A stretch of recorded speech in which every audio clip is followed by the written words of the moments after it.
Thank you, Jonathan, for that very generous introduction, particularly with respect to my daughter. I also want to welcome my wife here, who's been in the trenches with me all these years, though not always on the same side.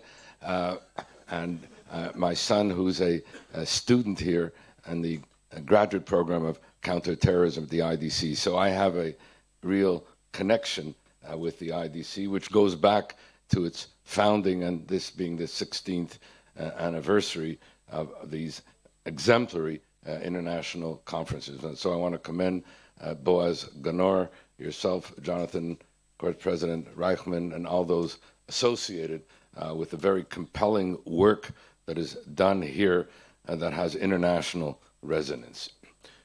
We meet, as has been mentioned almost by every speaker thus far, on the 15th anniversary of 9/11. And in effect, we are meeting, I would say, at important moments of remembrance and reminder. With respect to 9/11 in Canada, and I recall this very well at the time, it had a transformative impact, not only on our policies, but on our priorities, not only on our psyches, but on our politics. It led also to the first ever comprehensive anti-terrorism legislation that was enacted. And I also want to say to Friedrich Gomez, whose talk I enjoyed very much, that I had the opportunity as Minister of Justice and also as a parliamentarian to work very closely with ministers of justice in Germany, parliamentarians in Germany, and recently attended the Inter-Parliamentary Conference Against Anti-Semitism, which was hosted by your government in Berlin, an exemplary conference.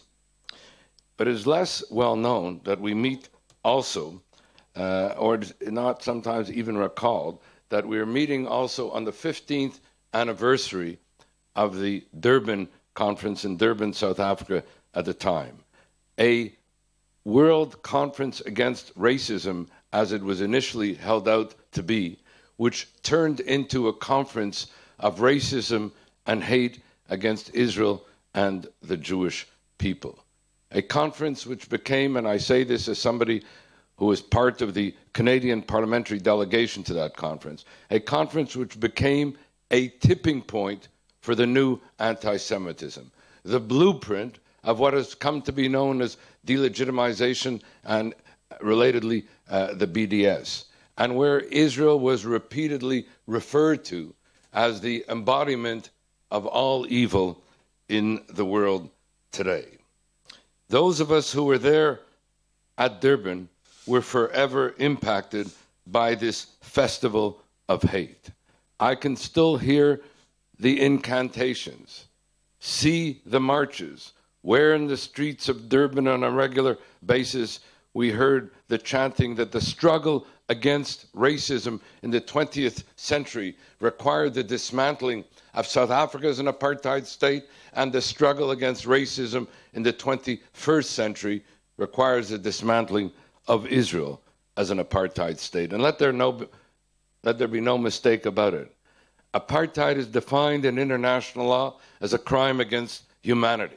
And so if you are saying that Israel is an apartheid state, you are saying in effect that it is a crime against humanity. And if so, it has no right to be. And Durban added the additional characterization that not only was it an apartheid state, but a Nazi state. And so not only did it have no right to be, but the international community had an obligation to see to it that it had no right to be. And perhaps not accidentally, that in December 2001, several months after Durban, for the first time in the history of the Genocide Convention, the repository of international humanitarian law, the state parties to the Geneva Convention put one state in the docket. It was not North Korea, it was not Syria, it was not Iran. One state, Israel, was put in the docket for its war crimes and crimes against humanity. This part of the fallout against Durban. And as it happened, I returned from Durban to Montreal, arriving the evening before 9/11. It has been asked where everyone was at the time of 9/11. I had just returned from Durban with all that resonated in that regard. And as a colleague of mine who had been in Durban with me put it at the time, that if Kristallnacht, if 9/11 was the Kristallnacht of international terrorism, then Durban was the Mein Kampf. And one should recall, as I say, the fallout of Durban in terms of being the tipping point for the new anti-Semitism. Still less remembered, but also bearing recall, is that this is the 15th anniversary of the end of the first year of the Intifada, which I always regarded was a kind of sanitizing term for the mass terrorism that took place in Israel at the time. A mass terrorism that in the first 2 years of the Intifada, as I said, a sanitizing term, claimed the lives of Jews that in proportionate terms was the equivalent to 6 9/11s. And where in that first year, mega terrorism or catastrophic terrorism was narrowly averted at the last moment, which included, and we forget about this, the attempt to blow up the Azrieli towers, the attempt here with respect to dynamiting the gas and propane facilities here in Herzliya, mass poisonings, etc., that were attempted. So one had a situation here where the first year of mass terrorism against Jews went not only unacknowledged, but unaddressed and unredressed internationally. And one had a situation, therefore, which began a process that has continued to this day, where terrorism against Jews was not considered terrorism if its targets were Jewish, and where anti-Semitism, which underpinned or incited to that terrorism, not only in Israel, but internationally, was itself ignored or marginalized or sanitized or excluded from analysis. And I have to tell you, in terms of being a Minister of Justice and Attorney General, that if you do not factor in that particular issue of anti-Semitism as a metric in your evidentiary and law enforcement approach, then you are missing what might become a very relevant, if not crucial, variable with respect to preventing, let alone sanctioning international terrorism. I use just one of many examples, and I could speak about that alone, that we all know about the attack on the Jewish supermarket, Hypermarché, in Paris. But we only found out about attack because of the Charlie Hebdo attack. Otherwise, we wouldn't have known about it, because the attacks were going on targeting Jews in France before Charlie Hebdo. And we did not realize or appreciate that Kubali, who was the terrorist responsible for both those attacks, had himself acknowledged that he was initially looking to kill Jews elsewhere, and that the animating ideology with respect to the terrorist attacks in France was this Jew hatred, let alone what was happening in Copenhagen, in Toulouse, and one can go on in that regard. And almost plus ça change, plus ça la même chose, 15 years later, we are now on the eve of the anniversary of this past year of stabbings and killings and car rammings and shootings, themselves underpinned by a cruel and critical mass of incitement. Let me just give you one example of this that I personally experienced, and the manner in which it gets ignored or marginalized or sanitized or unredressed internationally. I arrived in Israel last December, and there's even, in one sense, an IDC connection in that regard. I arrived in Israel last December 20th for a parliamentary conference. As I arrived at Ben Gurion Airport, I picked up the Jerusalem Post, and the headline was, that there were 3 terrorist attacks in Ra'anana. My daughter, who, as Jonathan mentioned, is here with us today, lives in Ra'anana. And so you can imagine the immediate apprehension in my part. Fortunately, she herself was not harmed, but others were in Ra'anana. Fast forward to January 1st. I was going to visit my son, then a student at IDC, still is, in Tel Aviv, and then got caught up in the terrorist attack on Dizengoff in Tel Aviv. 2 weeks later, you may have read about and heard about a woman who was wounded from a terrorist attack, pregnant woman, turned out also to be a cousin of mine. I mentioned these 3 incidences because these were 3 incidences that occurred within 3 weeks of a visit of mine to Israel. But when I came back to Canada, I found that nobody in Canada had even known that any of these terrorist attacks had taken place. It reminded me of the fact when I used to be involved with political prisoners in the former Soviet Union, we used to have a saying that vacation time in the West is prison time in the Soviet Union, because the Soviet Union used to indict these political prisoners always in the summer when parliaments were not sitting. Here, when found that terrorist attacks in Israel took place while Canadians and elsewhere were on vacation and therefore had no real appreciation of the horror being experienced here, or even the manner where there would be a nexus between what was happening here and international terrorism elsewhere. So what I want to do now is just move and share with you in some final perspectives here, some reflections, some perspectives, some concerns about the Jewish condition and the human condition, about assaults on Jews and assaults on human rights, about the state of Jews in the world today and the state of the world inhabited by Israel and the Jews, of anti-Semitism as a looking glass, not only into terrorism against Jews, but anti-Semitism as a looking glass, if not a catalyst and sometimes a cause of international terrorism itself. And I'm going to share with you 3 metrics, 3 indicators of the new anti-Semitism and its nexus to international terrorism in that regard. I've written elsewhere about 12, but I will briefly describe these 3. The first is what might be called genocidal anti-Semitism. This is not a term that I would use easily or lightly. I'm referring to the prohibition against incitement to genocide set forth in the International Genocide Convention, and the toxic convergence of the advocacy of the most horrific of crimes, namely genocide, embedded in the most enduring of hatreds, namely anti-Semitism, which leads to the worst of international terrorism. Let me just give you some examples or manifestations of this genocidal anti-Semitism. The first is the genocidal anti-Semitism of Khamenei's Iran.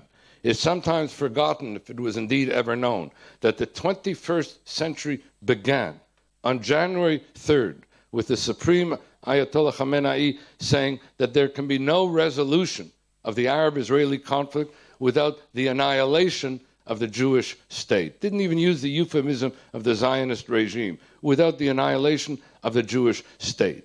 And more recently, we found in the testing of ballistic missiles by Iran, as it had been with the Scud missiles, with the emblem of, in English and in Farsi, wipe Israel off the map, and the repeated incantations to remove this cancerous tumor, Israel, from the Middle East.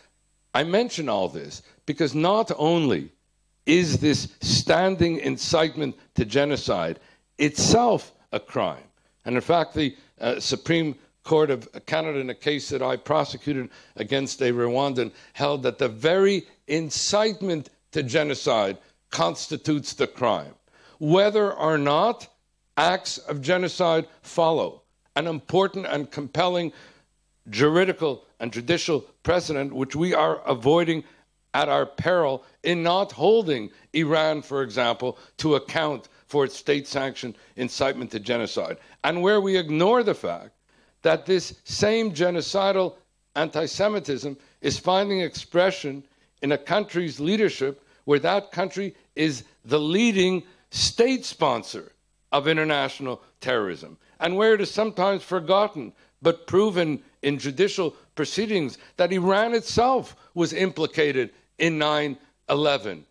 And time does not permit documenting that before you, but it's all there in the court records. Which leads me to the second manifestation of genocidal anti-Semitism, and that is of Iran's two principal proxies, Hamas and Hezbollah, whose covenants and charters and platforms and policies call not only for the destruction of Israel and the killing of Jews wherever they may be, but the use of terrorist acts for that purpose. And I recall the surprise of my colleagues in the Canadian Parliament when I read the Hamas charter into the parliamentary record, which also, and what particularly surprised them, was how it was replete with classic anti-Semitic tropes that the Jews, not simply, the Jews were responsible for the French Revolution, for World War I, for World War II, and I can go on. In other words, all the evils of the world were caused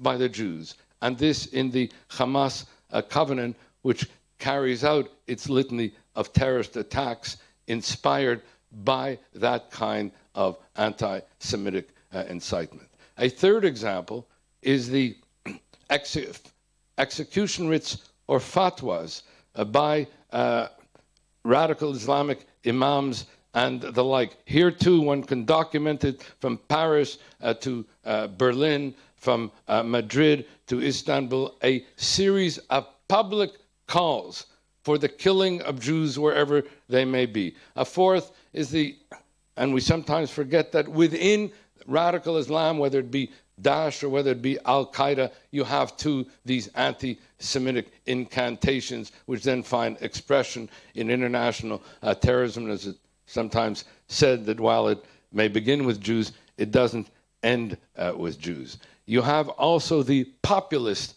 anti-Semitism. The cries, and this was particularly coincident with Operation Protective Edge in the summer of '94, of Jews, Jews to the Gaza. And I remember the president of the Central Council of German Jews saying to me at the time, Mr. Gomez, that there were cries in the streets that had not been heard since the end of the Second World War. Similarly told to me by the president of the Council of the Jewish Communities in France, where he said that these cries of Jews, Jews to the Gaza in Paris then led to the torching of synagogues, the desecration of cemeteries, and I can go on. In other words, that it does not end simply with the incitement. It finds expression in actual acts of terror against Jews, and it does not end with the terror against Jews, but it then finds expression in international terrorism. Unless they not be left out of it, there are also the global white supremacist movement, where after the murder of Jews in Kansas, the indicted murderer himself said, "I wanted to kill Jews because Jews are committing genocide against us, and so we have to kill all the Jews." So all of a sudden, that kind of genocidal anti-Semitism was even used as a kind of justificatory preventive act to guard against the genocide being committed by Israel and the Jews. And so one can go on, but you get the point here of this critical mass of genocidal anti-Semitism and its nexism to terrorism. The second, and I'm going to go much more quickly now, the second is what might be called the critical mass of demonization of Israel and the Jewish people, where Israel and the Jewish people are held out as being racist, colonialist, imperialist, child-killing, ethnic cleansing, genocidal, apartheid, Nazi state and people, where just as Israel is the only state and the Jews the only people in the world today that are the standing targets of state-sanctioned incitement to genocide by governmental, terrorist, and religious groups, so do Israel and the Jewish people become the only state and the only people in the world today who are systematically themselves accused of committing genocide, becoming, as it were, a warrant, if not justification, for the acts of terrorism against Israel and the Jews to thereby follow. And the third and the last metric, and perhaps the most insidious one of them all, because it's the most sophisticated one of them all, is the laundering or masking of anti-Semitism under universal public values, where Israel and the Jewish people are held out to be the enemy of all that is good and the repository of all that is evil. The masking of such delegitimization under the protective cover of the United Nations, under the authority of international law, under the culture of human rights, under the struggle against racism. One quick example of each. Under the authority or under the protective cover of the UN, we are meeting on the eve of the United Nations General Assembly, where once again it can be predicted, as it has happened year after year, that this UN General Assembly will adopt 20 resolutions of condemnation against one member state of the international community. That state happens to be Israel, and 4 resolutions of condemnation against the rest of the world combined. Not only singling out one member state for discriminatory indictment and in standing breach of the UN Charter and the principle of equality before the law, but giving the major human rights violators themselves exculpatory immunity and thereby giving them a kind of sanitizing for their own acts of international terrorism. Under the authority of international law, just less than 2 years ago, for the third time in its history, the contracting parties to the Geneva Convention put one state in the docket. Yet again, it happened to be Israel. So not only sanitizing the terrorist acts being committed against Israel and ignoring them in international law sanctioning and the like, but in fact accusing Israel of being the only country engaged in itself in war crimes and crimes against humanity. And finally, laundering under the culture of human rights, where the UN Human Rights Council held out to be the repository of international human rights law. And I can tell you its jurisprudence is taught in law schools in North America and Europe. Not only concluded that Israel was the worst violator of human rights in the world, acknowledging at least that there were some other violators, but said that Israel was the only violator, I repeat, the only violator of women's rights in the world, the only violator of the rights of health of people in the world. I can go on. And so you had the singling out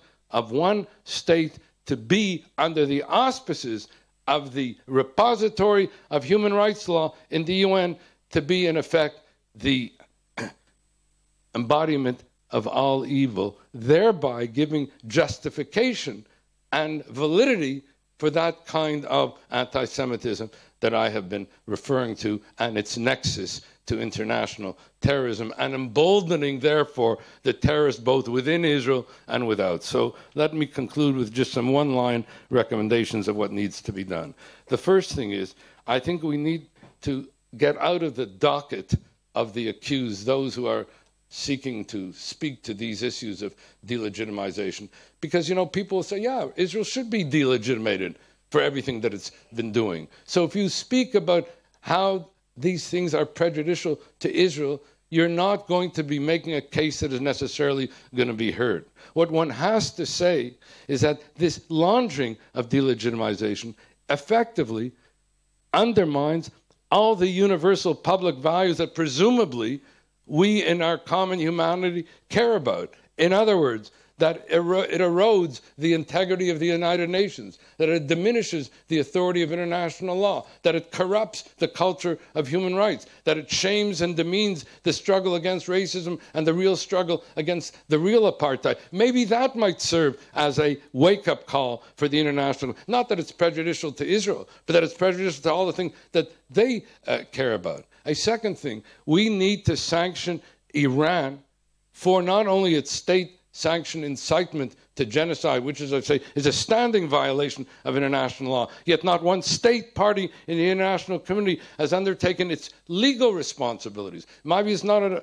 policy, it's legal responsibilities to hold Iran to account. But also with regard to its state-sanctioned international terrorism. For while the nuclear agreement was being negotiated, and since that P5+1 agreement has been adopted, and it's in the wake of the first anniversary of that agreement, the sanctions, to the extent that they might at all work, and this is itself a question, are only with regard to the nuclear issue. There have been no sanctions on the terrorism issue. And so we have to ensure that the leaders of those engaged in international terrorism in Iran are themselves sanctioned, whether it be the IRGC or otherwise, and combat that culture of impunity which has been referenced in this conference. You might be surprised to know that the Minister of Justice in Iran, Mustafa Pur Muhammadi, is the person responsible for the mass killing of Iranian dissidents whose 28th anniversary we just commemorated this summer, and where he proudly affirmed weeks ago his actions in those mass killings, and yet he is welcomed in capitals as a Minister of Justice in Iran. We have to combat this culture of impunity.